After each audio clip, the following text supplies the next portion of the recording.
let us go through the, oh, thanks. Aw, all the little comments. So updates. This is an A week. That means that you've got 3 days worth of formatives to do this week, but you probably already noticed that I usually go easy on you on Fridays. Try to think of something fun. I'm trying not to repeat that, but you know, as long as you give me some sort of, you know, hello on a Friday, then I'm okay. The other days we're buckling down. We want good responses. It's also the beginning of the third 6 weeks. The grades went up. I guess they get uploaded today at noon, but I think I uploaded them on Thursday or Friday or something. So for this class, so the third 6 weeks begins today. This 6 weeks is short. Let me go to the calendar.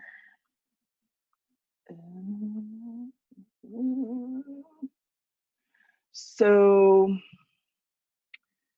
this 6 weeks, we have this week, we have next week, and then we have the week of the 23rd off for Thanksgiving. So that's 2 weeks solid before Thanksgiving. And then we have the weeks that we get back, which is also the first week of December.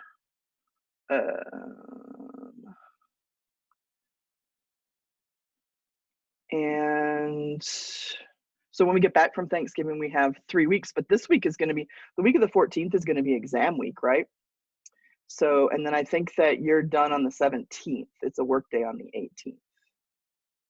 So you've got 1, 2, 3, 4 weeks, and then exam week in the third 6 weeks. So it's 5 weeks, but then take away that exam week, and then really the week before that is like review week. So it's going to go by real fast in the third 6 weeks. So take a look at your overall composite grades and make sure that you have the kinds of grades that you want to have in your classes. And if there's an issue, if there's something hanging over your head from the first 6 weeks, or you're really close to making an A, then now's the time to put in the effort so that the overall average in your classes can be what you want it to be.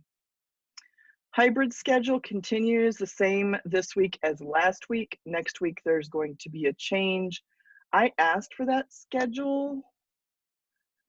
They haven't given it to us yet, but I asked for it because I want to start scheduling y'all in for your second conference about your new project. And I don't want to schedule it, obviously, at times when I'm supposed to be teaching lessons. So they haven't sent it to me yet, but we'll get on track with that at some point. And just because it's kind of cool to count stuff down, 10 school days until Thanksgiving break. And I mean like Monday through Friday. So we can do it, right? Well, we're going to deserve that week off, I think. All right. This week you should be working on your research project. I made comments on everybody's proposals. And so you should go back into those documents and have a look at them and see. There were a couple where I made some comments like, I don't think that a video will be good for this particular one, or would consider doing a different format, or a way that you can narrow down your topic or expand your topic. So do read through those, not just the comments in the grading, but sometimes I put comments in the actual document. So not everybody has that, but some people do. So look those up, and as you're continuing to work, and I guess right now is sort of the research stage, then take those comments into consideration. We can talk about them. I want to have a conference with you before Thanksgiving break. So between now, well, I think the first day is Wednesday that you can conference with me, and the Friday before we go out on break. I'm setting up some conference times for that. So during that conference, I want to talk about 2 things. I want to talk about your project. How's it going? What help do you need? How's it going towards your deadline, etc. And also I want to talk about how we are going to evaluate your project, because you and I are going to decide that together. What? You said, I heard it. I heard it like 20 times. Right. I am not going to be the only one who grades your project number 2. You and I together are going to grade your project number 2. But we're first going to come up with what's the criteria. So when you come to your conference, I want you to already have some ideas about how we're going to score your project. Now, if you go down here to where it says project rubric,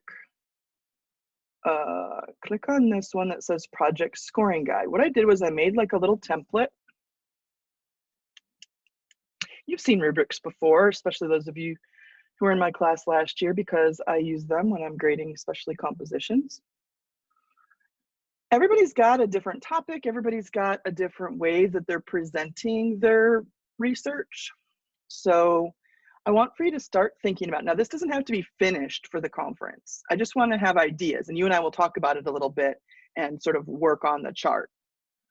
But I want you to be thinking about your goals for your project and what the end result should look like in these different categories. So if it turns out that it's an exemplary project, what would be the qualities of that project? Like, first decide, what are the criteria? You know, is it going to be about thoroughness? Is it going to be about you know, breadth of information? Is it going to be about, is it entertaining? You know, what are the qualities that are most crucial for your project? Those go over here, and then you start thinking about, well, if it misses the mark completely, this is what it would look like in that category. If it's, you know, adequate, it would look like, here's a description. If it's solid, then here's the description. If it's, you know, hit it out of the park, then it would look like this.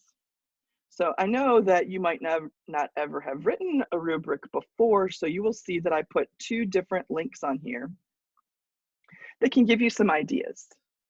But I want to stress, when you have your conference, I just want you to have some things in there because we're going to develop it together. You don't have to have it finished. Questions about that? I heard somebody on mute. Maybe it was my stomach.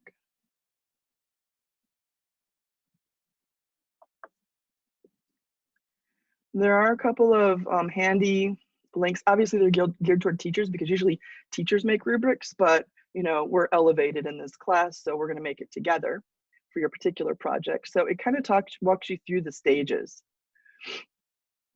And it even gives you some examples,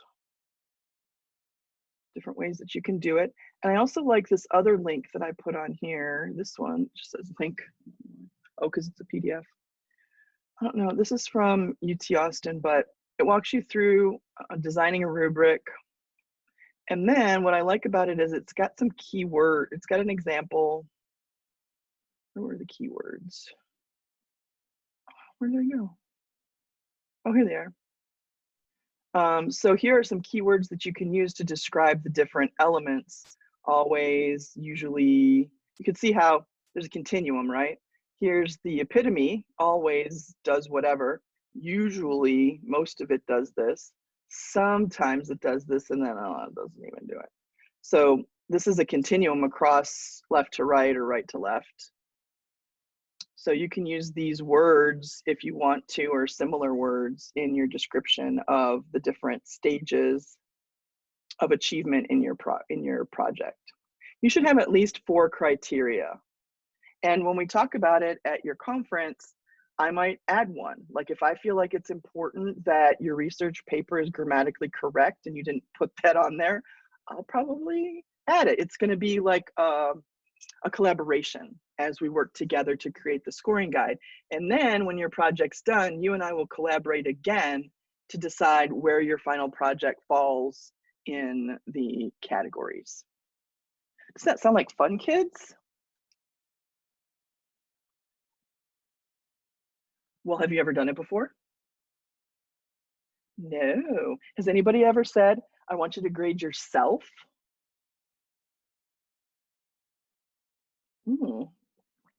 Interesting, interesting. This class is full of twists and turns. You never really know where it's gonna go. Oh, there's a chat, I'm afraid. A free 100. See? Always trying the angles. All right, so what I'm expecting at your conference, whenever you sign up for your conference, like I said, you don't have to delay just because you haven't finished this. Get your criteria in here. You know, think about what's most important in your project. Maybe clarity is super important. Like you want people to understand your idea. You can if you open it, it will download a copy for you, and you can start, you know, playing around with ideas. So unmute or put something in the chat if you want me to explain that in more detail.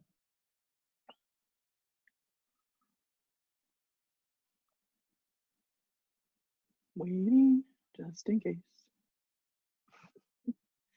You guys with the emojis. Yes, please. What do you want me to explain? Oh, wait.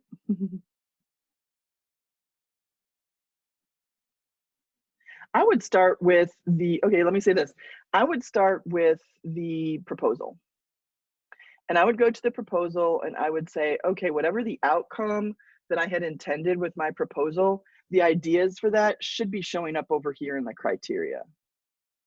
But, you know, maybe you're comparing two different types of nurse and the pathway that it takes to become each type of nurse. And you're going to do that ultimately in a PowerPoint, you know, like a slideshow. Well, your rubric, your scoring guide is going to be different from anybody else because their end result is going to be a different thing. Maybe somebody else is going to write a research paper, or we're going to talk a little bit about some other options in a second. Ebooks. Some people did ebooks on their last project that turned out real nice. So your project, ultimate how it looks is going to be different from everybody else, but then also your content is going to be different from everybody else. So that's why we're customizing the rubric. I can't make one rubric that covers all the different projects that people are proposing. So we're going to do them individually, you see. I'm going to help you with it. So at the conference, we'll discuss it, but have a couple of ideas popped in your chart. And then like you can share your chart with me during the conference and we'll just talk about it. Does that help? Hopefully.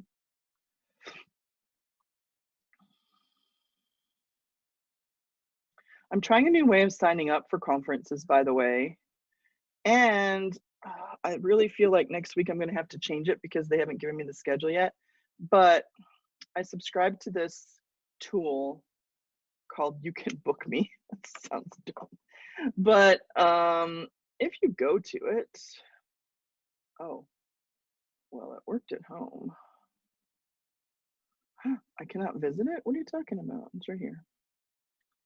All right, let me go. Hold on. Let me get rid of that. Let me get rid of that. Okay, it's gonna look something like this. So what I did was I went to this site. It's not gonna load it here at school. I think if you scroll down, it'll say like continue to visit the site. Yeah, but it's not.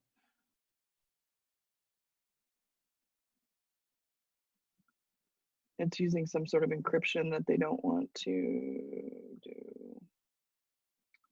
Well, maybe you can get to it. I don't know. I can get to it. It shows us all the times. It comes up all the time. Is it like this too for you, or can you see the actual No, page? I can get to the page. We can see the times. It just looks like a calendar, yeah. So what it does is it integrates with my Google Calendar. You know, let me just, I shouldn't show you this, but I have a way around this thing, so.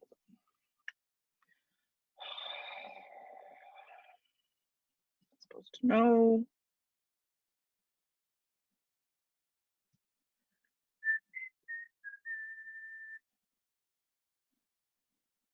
Just don't pay attention to that part. It's recording too.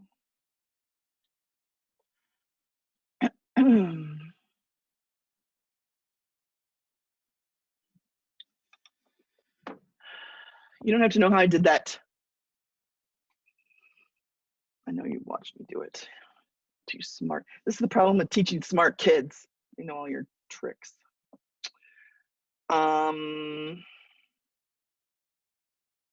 Yeah. All right. Some people are already booking. That's good. I'm trying this for the first time. If this gets to be complicated, doesn't work, whatever, then I'm going to find a different way. But I want to try it because it's supposed to automatically put all of my appointments right into my Google Calendar, which I use on a daily basis. So then I'll know who I'm seeing. So about 20 minutes. There are a bunch of days starting this Wednesday. And then it continues all the way through the 20th, which is the Friday. You can go through the week and see more of them here, which is the Friday before Thanksgiving break. But I want you to conclude your conference by then. Now, the dates after this week, the times, I mean, the dates won't change, but the times might change because I don't know about that schedule. They haven't sent it to me yet. So we'll just be flexible. And if I need to change an appointment, I'll just email you or something. But what it does is it will email you the Zoom link and as soon as you sign up, it will email you the Zoom link and it will email you like a confirmation. And then it will put it on my Google Calendar. And that way I know who I'm seeing when. All right, so that's how you can sign up for your conference. You don't have to do it right now if you want to, but that's the link to do that. That's sort of fancy. It's sort of fancy, but you know, if you can get the computer to do work for you, you might as well, right? Did that. That was bust. All right, the last thing I wanted to do today before I let you go is I want to show you over here in the topics where it says project ideas. So on your computer right there, you can click on that. I guess I can go back to the Wi-Fi now. I know that some people have been doing, you know, PowerPoints or research papers. I just want to point out to you that there is a list of resources here under project ideas. You can get it over here in the topic list. Project ideas is right here. And what I did was I put in a bunch of different ways that you can show your learning from your research. So there's so many different ways that you can demonstrate that. It doesn't just have to be in the ways that you have done it in the past. So I have been collecting, I still add things on here every once in a while, but last year I collected a bunch of them and I moved them over here when we started the year. But there are lots of ways that you can show what you learned through your research other than writing a paper and doing a PowerPoint. If you really love slideshows, you know, like go for it. They're customizable. I use slideshows. They're a good tool, but maybe there's a better way to represent what it is that you've been finding out.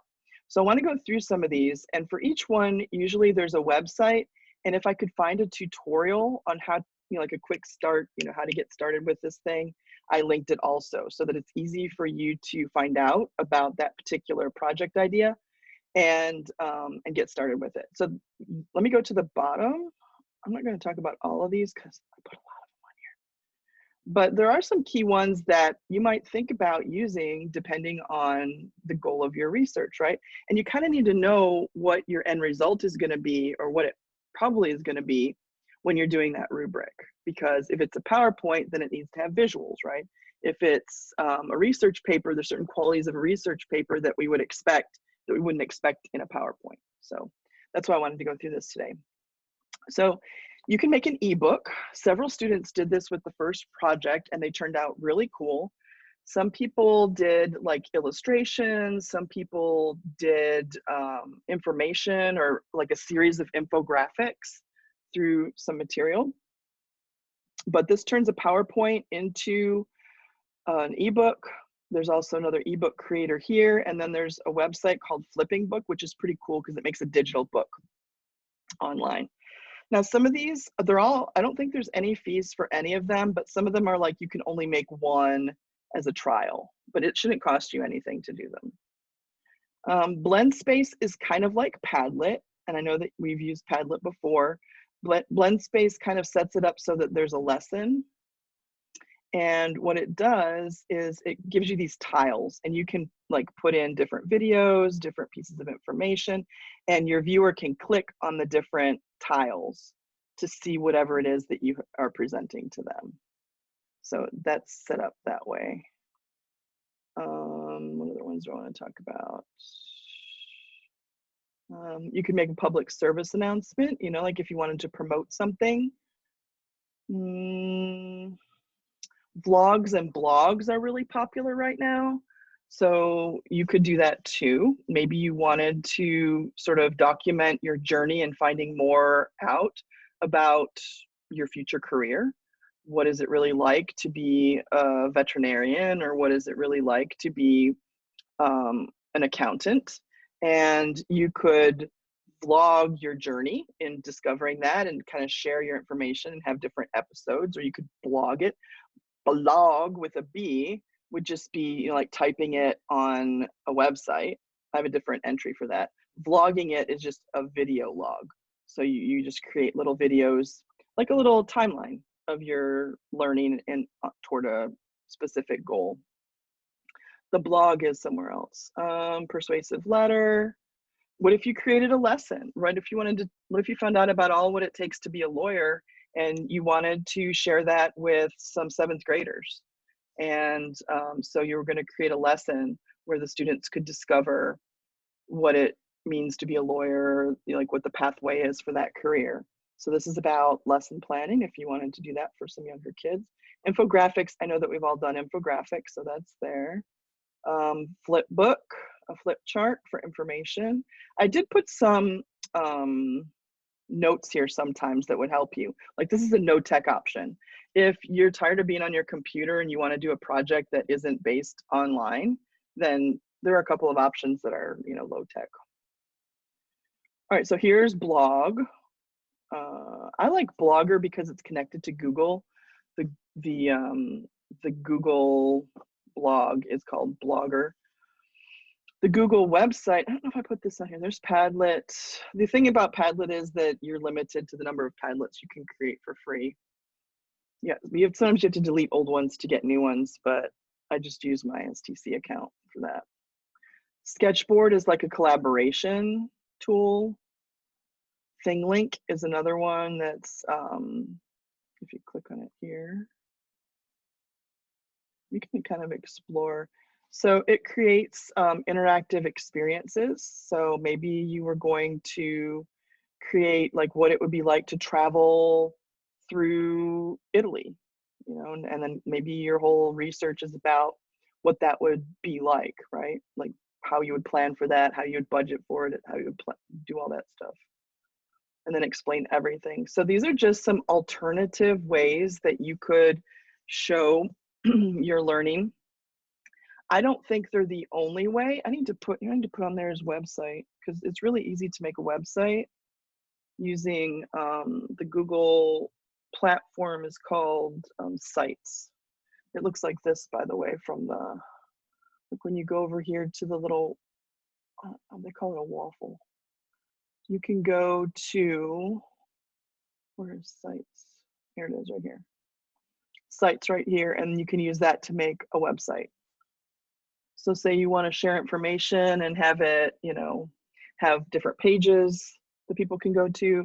It's really easy to set that up. And that's kind of a good tool to know how to do for other projects down the road. So any questions on any of these? I'm going to add the link to the sites over here and maybe like a tutorial later.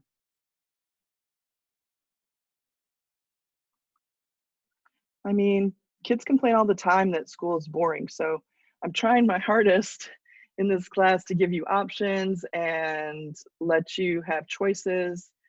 And maybe that adds a little bit of excitement back into learning, hopefully.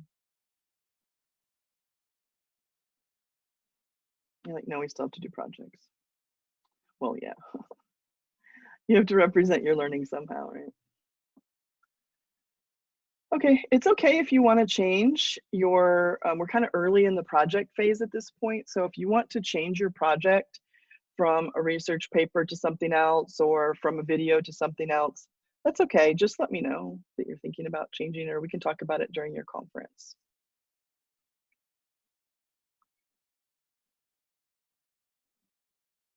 All right, that's pretty much it for today. Did anybody have any questions, comments?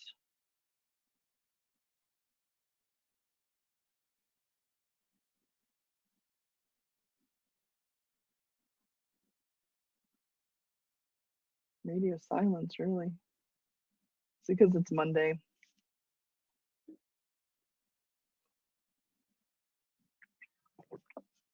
Today's formative, I think, is going to be pretty fun.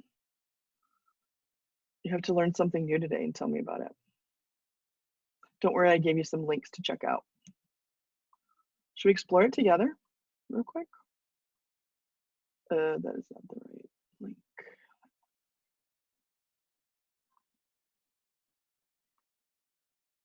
Today, I'm kind of proud of it. I gave you a link to some videos. These are all TED Talks, but they're all like 5 minutes. They're not like those long TED Talks. And then here are some other videos. I might find some others and put them on there. But, you know, they got things like,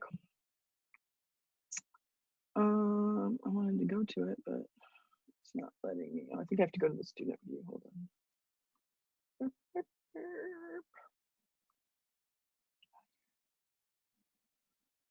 This on Mental Floss has 50 amazing skills.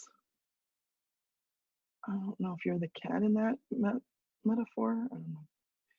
But there's all kinds of stuff like how to whistle with your fingers, and I don't like that kombucha stuff. How to speed read. You can learn that in like 4 minutes. There's like 50 things on here. How to do a cartwheel.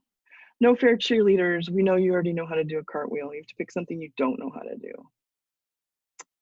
You don't have to use these. You can pick something else too, but I want you to try something that you've never learned before and then report back. That's unique. Oh, somebody left. All right. I don't have any questions. I don't have any comments in the chat. So I guess that will be it for today. Conferences start on Wednesday. So if you want to have an early conference and get it over with, work on your rubric a little bit and set up your time. And I will talk with you a little bit about how it's going. All right, I guess that's it for today, guys. Since there aren't any questions, I hope you all have a great week and a good day. Enjoy the nice weather that we're getting. All right. Good to see everybody. Take care until next time. See you on Monday. Bye. Bye. Bye. Have a good day.